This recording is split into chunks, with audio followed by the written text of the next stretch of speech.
Hi, this is Melissa. Welcome back. We're going to check out what happened with the dough that we left to rise. So this has been about almost 9 hours actually, since we covered this to let it rise, and you can see I think it's pretty much doubled. If I were to leave this overnight, this dough would be all the way up to the top of the bowl when I uncovered it. But I think this still should work pretty well. Usually I leave it a little bit longer, but just didn't have time today. So what I'm doing is I'm just kind of going around and trying to work some of the bubbles out. Just work it down. You can see it's really rising. So once I kind of punch the dough down like this, then I am going to take my spatula. This is the longer sourdough spatula made by Peter that I really like for using with my big mason jar, and it's really good for this part of the process. But what I like to do, a lot of times people when they mix, when they shape their loaves, they flour their hands and they use a lot of flour. But because I liked the benefits of what the bacteria is doing to the flour and helping the gluten be more digestible, then I like to just not incorporate any new flour. I just like to keep the flour in there that has already been worked on by the sourdough process. So I'm just using water. So I have a bowl of water here. I just dip my spatula in, and you can see I kind of use this as a knife to cut down the middle. If you're only doing one loaf, you won't have to worry about this because you're just gonna have one loaf worth but in the bowl. But because I'm doing 4, then I'm gonna kind of try to sort of evenly divide this into 4 different sections. So now that I've done that, I'm actually just going to get my hands wet, which I wash really well. I'm going to get my hands a little bit wet. I'm just going to grab one of these sections and just going to kind of squeeze it to get the bubbles out like this. And if my hands are nice and wet, then the dough won't stick. So I just have started using water instead of adding more flour in. So what I'm going to do with this is I'm going to make one round loaf that's going to be kind of like an artisan loaf, and that is going to go in my Dutch oven. And I used to just make all of them like this because they're so good. They come out of the oven and the crust is all crispy and the inside is all soft and they're really delicious. But we have discovered that sandwich bread and rolls are also really good.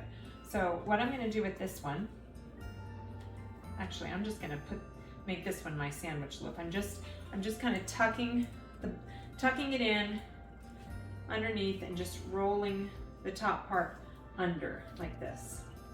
Okay, so after I have worked this dough a little bit, I'm just going to kind of shape it into a little bit of a loaf shape, and then I'm just going to plop this one down in here in the loaf pan, which I greased and floured, and this is going to be my sandwich bread. So just a little pat it down there. So this is going to be my sandwich loaf, and then I'm going to take another section and I'm going to, this one feels like maybe a little bit more flour, needs a little more dough, it's a little bit bigger. So this one I'm just squeezing the bubbles out, and then every time I turn it I'm sort of pushing the edges under and folding them under like this. So this one is going to be my big round artisan loaf that I'm going to do in my cast iron Dutch oven. This one I just am going to put in parchment paper in a bowl, and then I'm going to cover both of these with plastic wrap. I could put them in the, I could leave them out and just cover them, leave them out to rise on the counter, but instead I'm going to put them in the fridge because I'm going to bed and I'm not going to stay up long enough to bake them tonight. Well, we're just about finished here. I haven't made these very much, but last time I made them, I actually used one of my recipes, so a fourth of this dough, to make 12 rolls, and they turned out really big and they were great for hamburger rolls. but these I'm gonna try making them a little bit smaller to have them to be more like dinner rolls. So what I did is I just pinched the dough in half, and then in half again, and then each of those in half again, so that I have 16 of these. And I'm basically doing the same process that I did with big round loaf.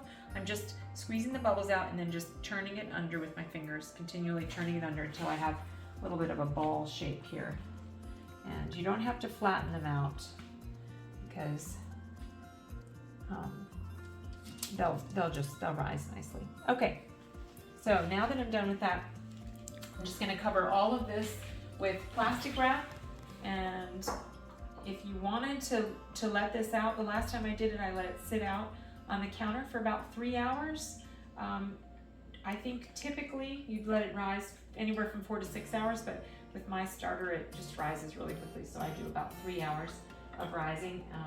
But I'm gonna do a cold rise overnight, and then sometime tomorrow I'll bake it and see how all of this turns out.